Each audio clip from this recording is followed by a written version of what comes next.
anniversary of Swami Vivekananda and Rajmata Jijau outside. Today we are gathered here to celebrate it, the one and only and famous spiritual leader and the thinker, Swami Vivekananda. Swami Vivekananda was born in 12 January 1863, and this day is also celebrated as a National Youth Day. So he gives a message about unity, believe in ourselves, respect each other, and humanity. Swami Vivekananda used to say, arise, awake, and stop, not till get to the goal. याचाच अर्थ असा, उठा, जागे व्हा आणि जोपर्यंत ध्येयापर्यंत पोहोचत नाही तोपर्यंत लढत राहा. स्वामी विवेकानंद म्हणतात, बिलीव्ह इन आवरसेल्फ, स्वतःवर इतका विश्वास ठेवा की नथिंग इज इम्पॉसिबल. जर तुमचा स्वतःवर विश्वास असेल तर अशक्य असं काहीच नाही. He founded the mission of Ramakrishna Mission and his mission work on the education, thinker, humanity, etc. He also said that what serving people are the fastest form of the worship.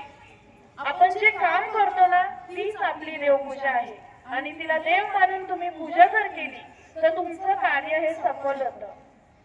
On this auspicious occasion, let us inspiration about his thought, encouragement, unity, belief in ourselves, service to humanity, and behavior about the society. At the very end, I would like to share one short story about Swami Vivekananda. एकदा Swami Vivekananda Chicago येथे परिषदेसाठी जाणार होते आणि तेथील काही लोक त्यांना म्हणाले, स्वामी. त्यावेळेस त्यांनी स्मित हास्य केलं.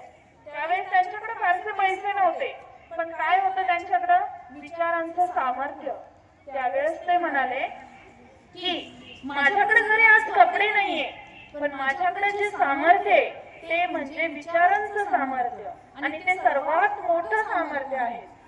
ज्यावेळेस अमेरिकेतील पार्लिमेंट ऑफ रिलिजन मध्ये त्यांनी भाषणाला सुरुवात केली आणि सर्वात प्रथम ते म्हणाले, sisters and brothers of America.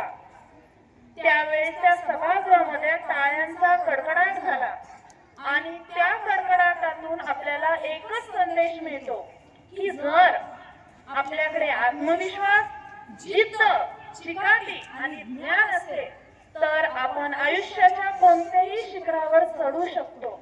आणि माणसाची जी खरी ओळख आहे ना ती त्याच्या बाह्य रूपावरून कधीच नसते. त्याच्या अंतरंगात जाऊन बघा, त्याचे विचार बघा, त्याचं आत्मपरीक्षण बघा, त्याचं ज्ञान बघा आणि ह्याच गोष्टींवरून आपल्याला माणसाची खरी ओळख काय असते ते समजतं. आज कोण किती श्रीमंत, कोण किती गरीब, त्याची किती प्रॉपर्टी यापेक्षा तुम्हाला किती येतं, तुमच्याकडे किती ज्ञान आहे. आज तुम्ही सगळे भाडे तत्वावर आहात कारण हे सगळं तुमच्या आई वडिलांचं आहे. तुमचं खरं सामर्थ्य